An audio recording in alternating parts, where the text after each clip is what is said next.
know, you start with looking at picking a task that is going to be highly engaging and collaborative and that will get the learning target that I'm trying to get. And then anticipating what are they going to do, what questions should I ask to guide their learning, What misconceptions are they going to have? Then going through with actually doing the task, making sure, monitoring, trying to pick out which children are going to guide the whole class towards the goal. Absolutely. And I think one of the main things is that to do the task myself first. Oh, definitely. Because, you know, I've not really, some of the things I've looked through, I've read it, but not actually done it myself. And I think that would give me a whole lot of information to where I can actually predict what they're going to ask me, what they're going to have misconceptions or just total errors on. Yeah. And then talking with them about what we're looking for, like what's an acceptable. The exemplars. Yeah, the exemplars that we were just talking about. The tasks are chosen very carefully to begin with. There's a lot of planning that goes into the front end because Objective, obviously. Yeah. You start with your learning targets. Which are based on the standards. What do you want the students to come out of this knowing? And not all tasks have the same depth to them. So you want to find a task that's got a lot of depth to a lot of different entry points so the students can kind of bring what they already know. After that, you sort of present the task, get that background information going for the students, and then And then it goes from there. It goes. You circulate. You go from groups. You ask questions. When students are getting things right, you kind of ask questions to build their depth. If students are struggling, you ask questions to try to get them back on track. We do a lot of the launch, explore, discuss. So, you know, we read it, we introduce it, we give them a chance to work, and then we bring it back together and kind of go back and forth and play off of them. I think we're pretty similar. We do a lot of the think, peer, share, where, you know, they think about it on their own, and then they're able to talk as a group, and, you know, or in partners, and then they work with a larger group, but just something, you know, where they can refine their thinking and work with others. And what's your role as they are working? Facilitator. I don't want to be the captain of the boat. I want to be the passenger. I want them to kind of do it. I mean, absolutely. I think that the discussion that we have and the questions we ask, I know that I feel like my students learn so much more from each other than from me. I think in the past I've given too much. And Given too much away? Like Yes. explained it too much? yes, before letting them explore going forward, I think you know, maybe I think I'll do it independently at first, and then pair them up, you know, based on what they have, not necessarily ability levels, but what they have and the connections that they might be able to make with their partners before sharing out. I think that it needs to be more student-centered than me guiding them through it. Yeah, I think it's really important to be in the background and be monitoring, be walking around, taking notes about all the conversations that you see happening. That way you can be the guide and be, you know, kind of the behind the scenes person that pulls all those important things out, but very much so, like you said, student-centered, pulling their work up, having a student explain their strategy. But as a teacher, you're in an extremely active role behind the scenes, making sure that you know what's going on in every corner. And making meaning of who to pull up and when. And helping, you know, ask students certain questions if they're getting stuck or frustrated, asking them questions so that they keep going, or, you know, not giving too much away, but being sure to guide them in the right steps or to keep them from just giving us.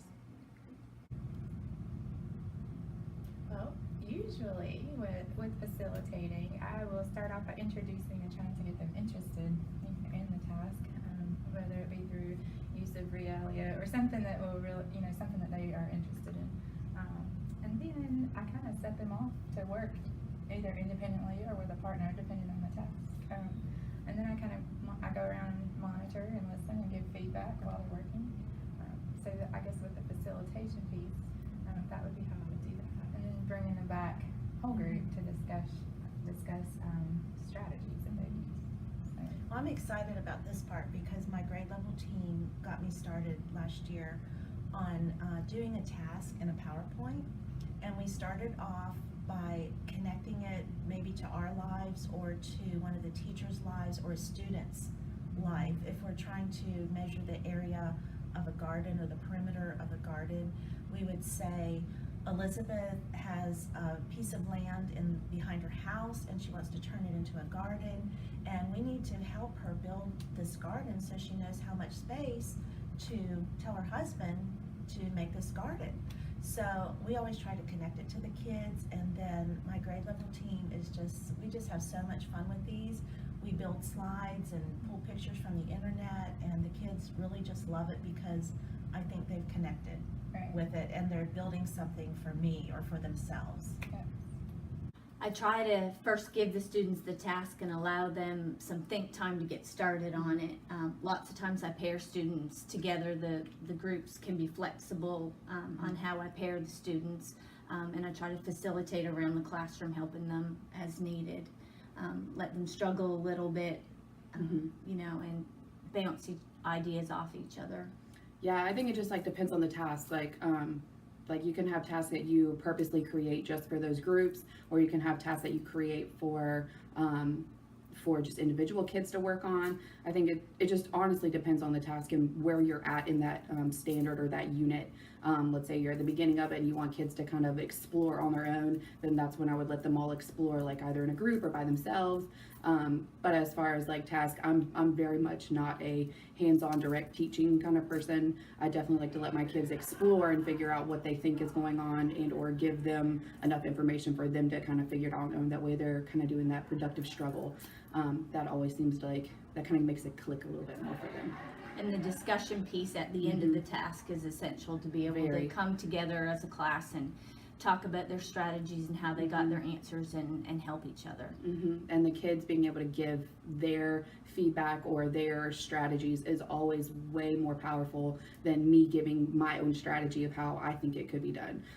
So if I were just to give them one way and call it a day, it's not as impactful as it would be if they were able to show all the different ways that they do it. Tasks are always, that is my big struggle. Like this has really showed me how I have to kind of step back and not prompt them so much, because, you know, like when Sutton was saying, I do feel like I don't want to leave any questions unanswered before I hand it to them, because then they are so likely to ask for help. And so, you know, I'm going to really try to step back and be the facilitator. Like I think that's what I do, but then like as we've been going through this training, I really have realized, okay, maybe I don't necessarily come out and help them, but I feel like I do lead them to the answer, and then I don't give them, I guess, as much opportunity to be creative if I'm sort of questioning them to death. So I'm going to try to just step back and it's also hard. I usually never really start with tasks, because that productive struggle scares me, because I'm like, I don't want them to already give up on this idea and just think it's automatically going to be hard for them. And so like I usually try not to start with the task, because I don't want them to already be turned off to the idea. But I think some of these like simpler tasks that she's been showing us, like the super student, I'm going to try to maybe start with those to give me an idea of where to go. Where they gauge where they are. Yeah.